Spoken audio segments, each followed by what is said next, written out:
তুই আত্মহত্যা করতে যাচ্ছিস কেন? তোর বাড়িতে ঝামেলা টামেলা হয়েছে নাকি? আমাদের গরিব মানুষের কেউ নাই চাচা, একমাত্র উপরওয়ালা ছাড়া। লোক যত পারে গরিব মানুষের বুকের উপরে পা রেখে সবকিছু লুটে ফুটে নিতে জানে। আরে আত্মহত্যা করা কাপুরুষের কাজ, তুই আত্মহত্যা করবি কিসের লেগে? আমি জানি আত্মহত্যা কাপুরুষের কাজ, কিন্তু আমার এমন পরিস্থিতি হয়েছে মরা ছাড়া আমার কোনো উপায় নাই। তোর কি হয়েছে আমাকে বল। কি হয়েছে শুনবা? শোনা। শুনো তাহলে। নমস্কার, আমি স্টেট নিউজের পক্ষ থেকে সামেন বলছি। পুটিমারা গ্রামে যারা অবৈধভাবে জায়গা দখল করে দোকান করেছিল, গতকাল রাতে তাদের সকলের দোকান ভাঙা হয়েছে। ওইখানে আপনারা দেখতে পাচ্ছেন একটা লোক বসে বসে কান্নাকাটি করছে। তো সরাসরি আমরা তার কাছে চলে যাব, কেন সে কান্নাকাটি করছে। ক্যামেরাম্যান, তুমি এদিকে আসো। আপনি এইখানে বসে এইভাবে কেন কান্নাকাটি করছেন? কেউ কি আর ইচ্ছে করে কান্নাকাটি করেছে? আর আপনি তো সবই দেখতে পাচ্ছেন। কালকে দোকান বন্ধ করে গেলাম, সকালবেলা এসে দেখছি সব ভাঙা। এখন আমি কি করবো বলেন? আর কি সমস্যা হয়েছে আপনি ক্যামেরার সামনে বলুন। সমস্যা বলতে এখান থেকে আমি সংসার চালাতাম, আমার ছেলে মেয়ে পড়াতাম, এগুলো আমি কি করবো বলেন? তাদের একটা সমস্যা হয়েছে যে তাদের যে দোকানটা ছিল সেই দোকান থেকে তাদের সংসার চলত এবং ছেলে মেয়েদেরকে পড়াশোনা করাতো। এখন তাদের দোকানটা ভেঙে দিয়ে তারা খুব সমস্যায় পড়েছে। আরো বিস্তারিত জানতে আমাদের সঙ্গে থাকুন। এ ভাই, আর কতক্ষণ কাঁদবা? আমরা কাজ করবো, যাও তো এখান থেকে। আমি করে যাবো, আমি আমার দোকানে যাবো। ওই বাসতলায় গিয়ে কান্না করো, যাও তো এখান থেকে। স্যার, আসবো? হ্যাঁ আয়। কি সমস্যা রে তোদের? স্যার, আমার ঘুগনির দোকানটার নাই স্যার। কালকে রাত্রেবেলা আমরা দোকান বন্ধ করে বাড়ি গিয়েছিলাম, সকালবেলা যখনই দোকানটা খুলে দেখি তো অর্ধেক ভেঙে নিয়েছে স্যার। এই তোদের বাড়ি কোথায় রে? ওই পুঁথিমারা গ্রাম।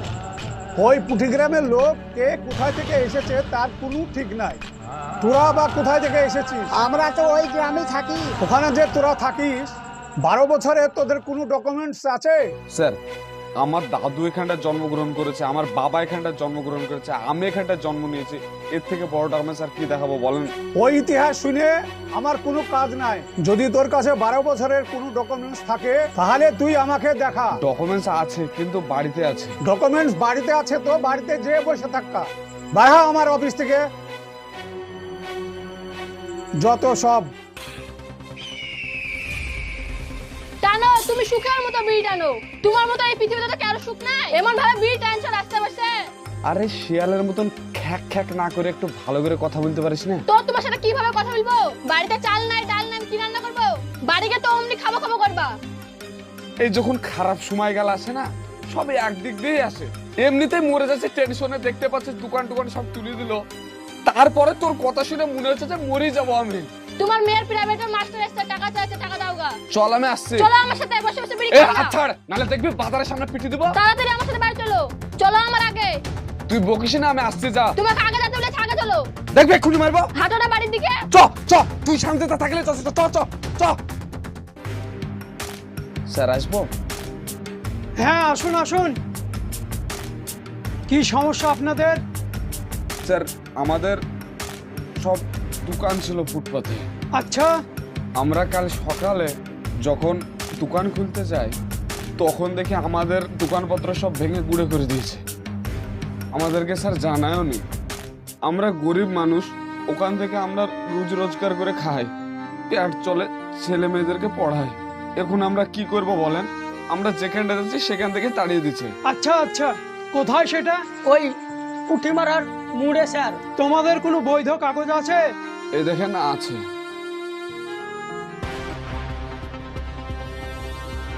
আরে এটা কি?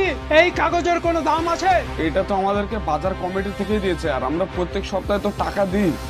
দেখো, সরকারি দপ্তরে অরিজিনাল কাগজ লাগবে, দলিল এবং রেকর্ড। তারপরেই তোমরা বৈধভাবে ব্যবসা করতে পারবে। তা না হলে আমাদের উচ্ছেদ অভিযান চলছে, সেটা চলবে। স্যার, আপনারা যদি এরকম করেন তাহলে আমরা কোথায় যাবো বলেন? দেখো, তোমাদের জন্য তো আমরা ব্যবস্থা চালাচ্ছি। রাস্তার শেষ প্রান্তে আমরা মার্কেট করছি তোমাদের জন্য। স্যার, ফাঁকা জায়গায় ওখানে কি ব্যবসা চলবে? দেখো, ব্যবসা চলবে কি চলবে না সেটা আমি বলতে পারবো না। একদিনে কেউ বড় হয় না, আস্তে আস্তে করে সবাই বড় হয়। তোমরা চেষ্টা চালাও, নিশ্চয়ই বড় হবে। আর একটা কথা শুনুন, আপনাদের যেসব অভিযোগ আছে সেটা পাশের ঘরে নথিভুক্ত করুন। আর আপনারা যদি ঘর পাওয়ার যোগ্য হন আমি অবশ্যই ব্যবস্থা করব।